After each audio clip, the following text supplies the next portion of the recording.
Behold the picturesque lake, a source of inspiration and home to many living things. It's a model of tranquility, but is it really? Are there mysteries that lie beneath the lake's placid surface? Local stories abound of a rarely seen creature that resides deep, deep down underwater. Yes, it is the legend of what? Bill Nye the Science Guy. Bill Nye the Science Guy. Bill Nye the Science Guy. Bill Nye the Science Guy. Inertia is a property of matter. Bill Nye the Science Guy. Bill Nye the Science Guy. Brought to you by Pond Scum, making oxygen for over 3 billion years. Now available in extra light green. You and I are animals that need water. We love it. We're practically made of it. Now, wherever you are, you want to find water, go up and look low. Because low places are where water collects. We call these places lakes and ponds. See, water's no different from you and me. It gets pulled down by gravity.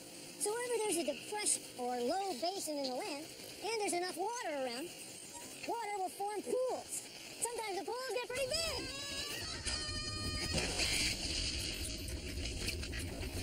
To make a lake, we need a depression, a big basin, a swale, a dip. We need a mushed-in part of the earth. So, gravity pulls glaciers downhill.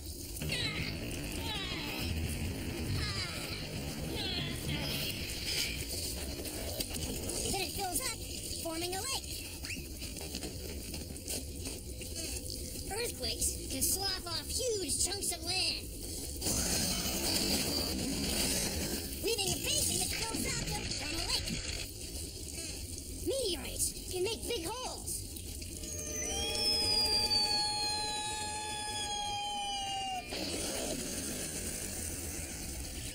The crater fills up and forms a lake. Since it's not hard to figure out which way water will flow, humans can change and even make our own lakes and ponds.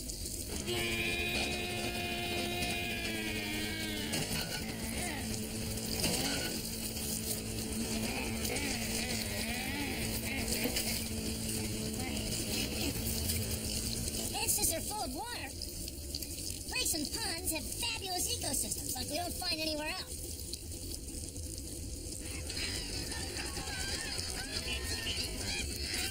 Lakes and ponds are wild. They're wild. They're wonderful. They're places where we land animals love to go to get a drink.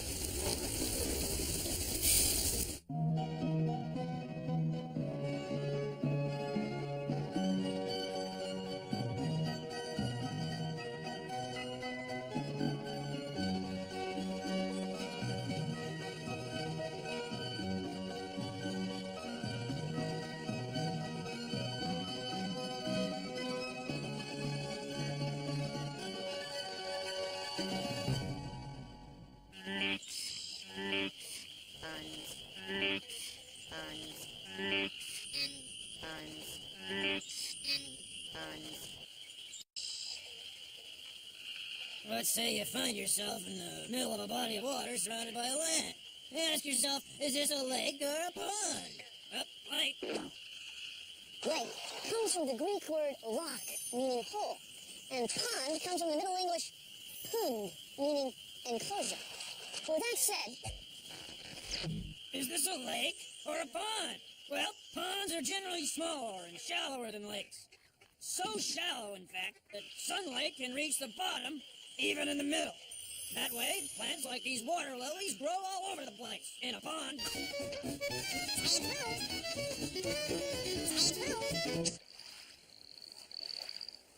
Lakes, on the other, lakes are usually bigger and deeper than ponds, and they're places where the sun don't shine underwater. So the plants grow along the edge or shoreline. But both ponds and lakes are just loaded with life. There's fish and flies and frogs. Rabbit?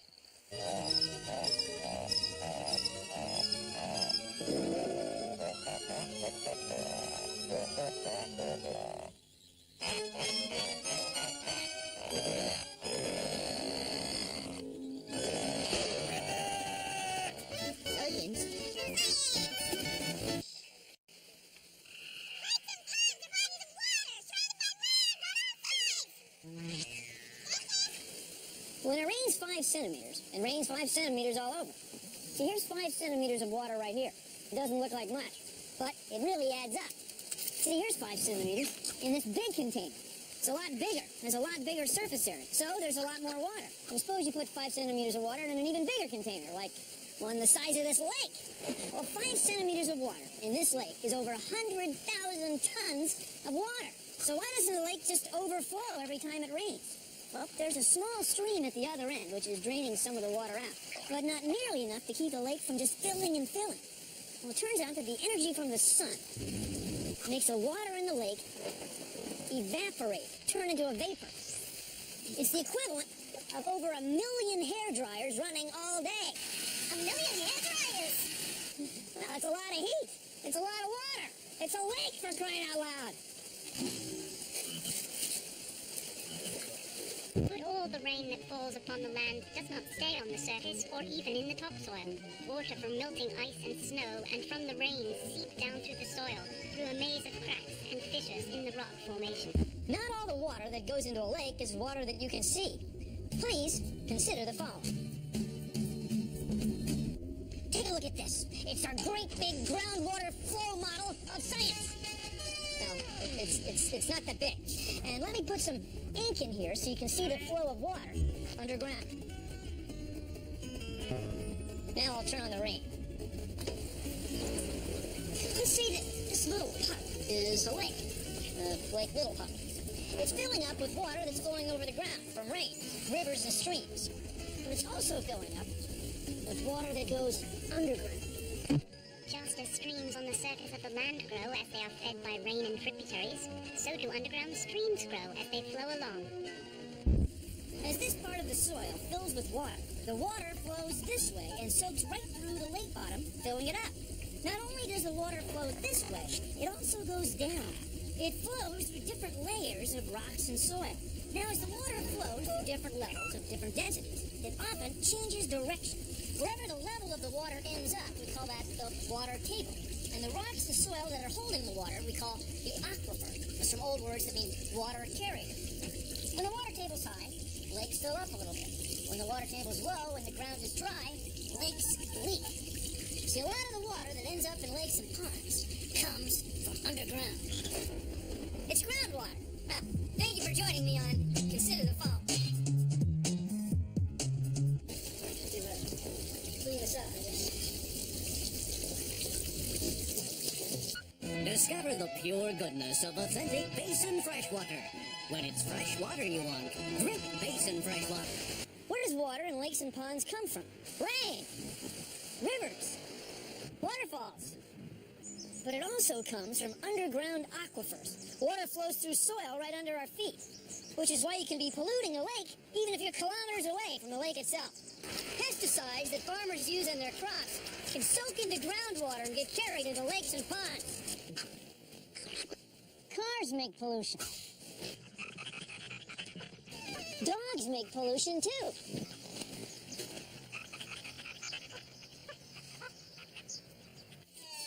Look, water runs downhill. So if you fertilize your lawn, that's fine for your lawn. But eventually, some rain's gonna fall. And when it does, some of that fertilizer is gonna get washed into a lake.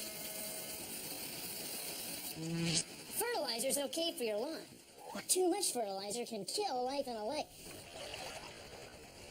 A little pollution spread out over the land doesn't stay spread out. No. It ends up here. See, it affects all the living things in the lake ecosystem. So when you see the lake getting polluted, it means the area around the lake is getting polluted too.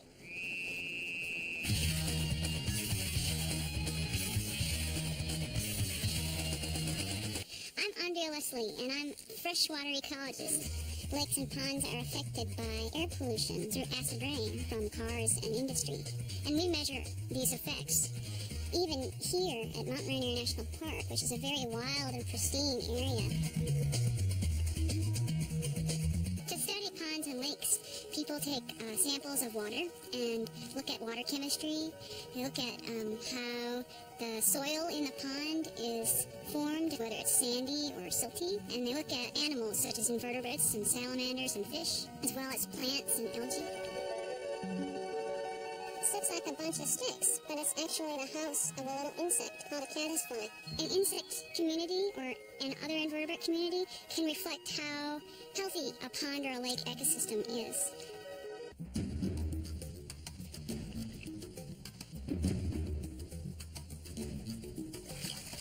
Frogs and salamanders are good indications of what the health is of the whole environment. So if we've got declining amphibian populations, we might have to worry about ourselves because the environment is changing around us. Lakes and ponds are really special ecosystems.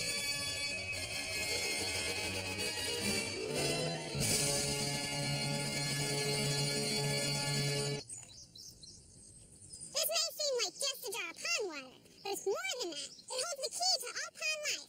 It's full of microscopic plants and animals that help provide food for every living creature in the pond. Don't believe me? No, I don't. Well, look. Take a clump of algae, Right? put it on a slide. Put some pond water on there. Excellent.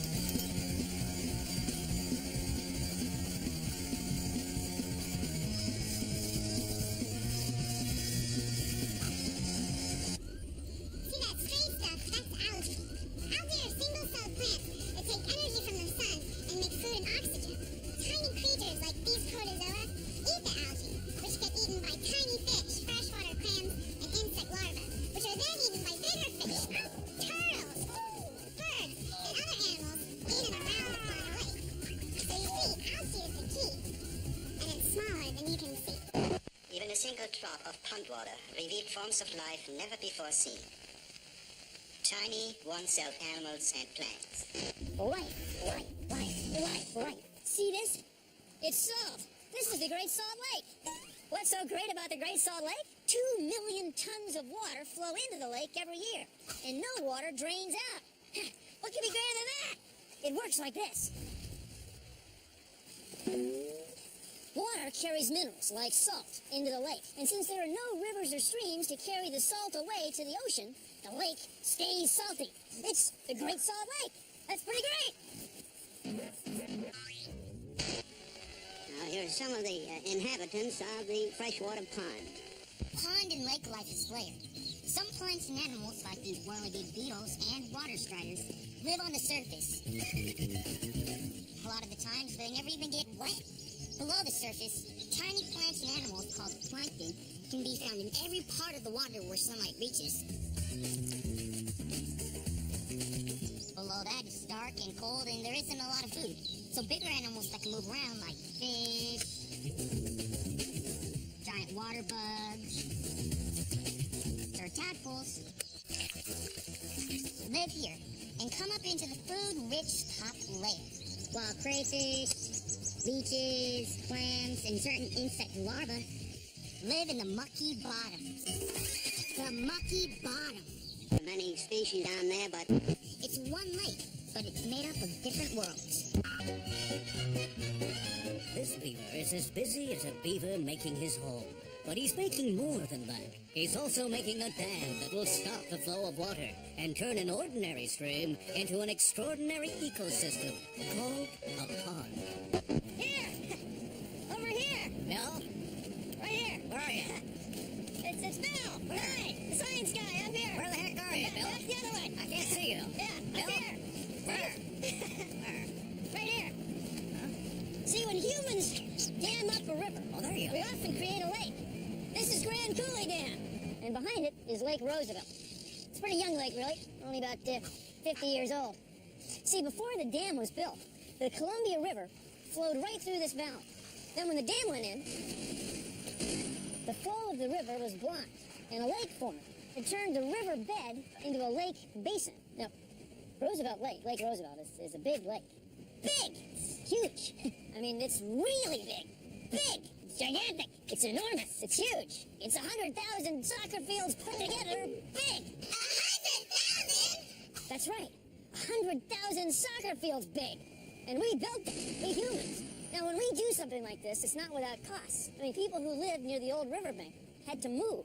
But in return, we all get electricity, water for irrigation, and of course, recreation.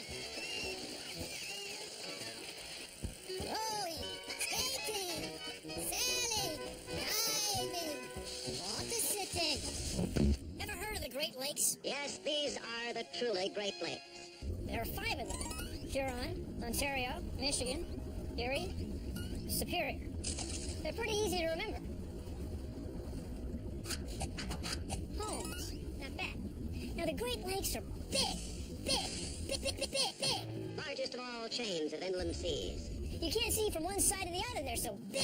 They and their connecting locks and waterways extend from the prairie lands of Minnesota and the head springs of the Mississippi, eastward 2,000 miles to the tidal mouth of the St. Lawrence. But there's another lake that's bigger than all of the Great Lakes put together. Lake Baikal in Siberia is over 1,700 meters deep. It's huge. It has more water than all of the Great Lakes combined.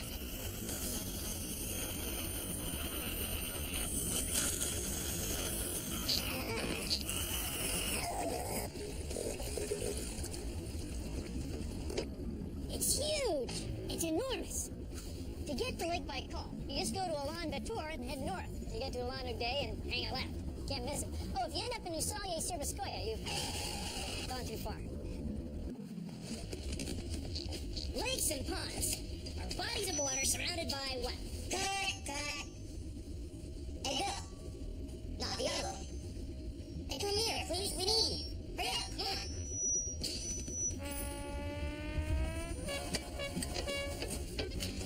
Now, lakes and ponds are bodies of water surrounded by what? Land on all sides. How do they form? I'll tell you how. 6. Count 'em. 6 ways how lakes and ponds form. First, glaciers kind of carve a basin. Second, earthquakes or volcanoes make a hole.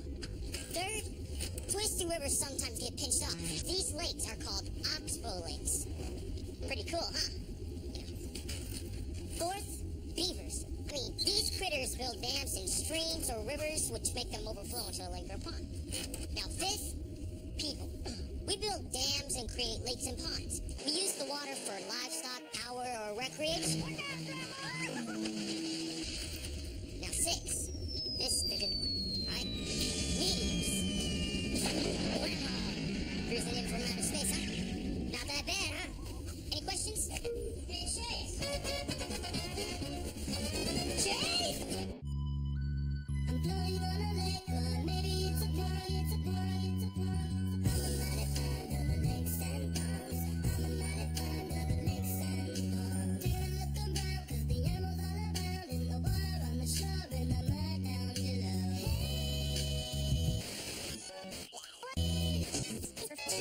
AKA ponds. The plants living in the water, living in the shoreline. Water, living in the shore.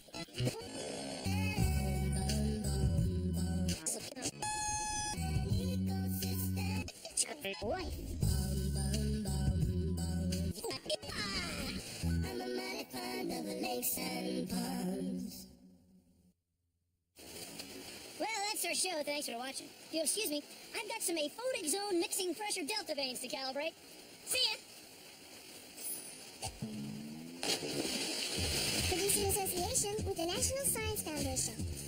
Ah, beautiful! And the pressure vanes are okay. I gotta look at them.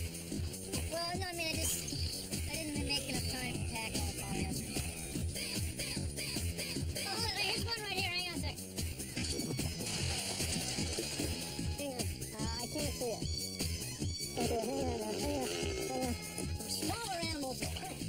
The surface of the water is like the floor because of surface tension. Surface tension. But for us larger animals, some other water solution, or even wacky, kooky, we could use less water.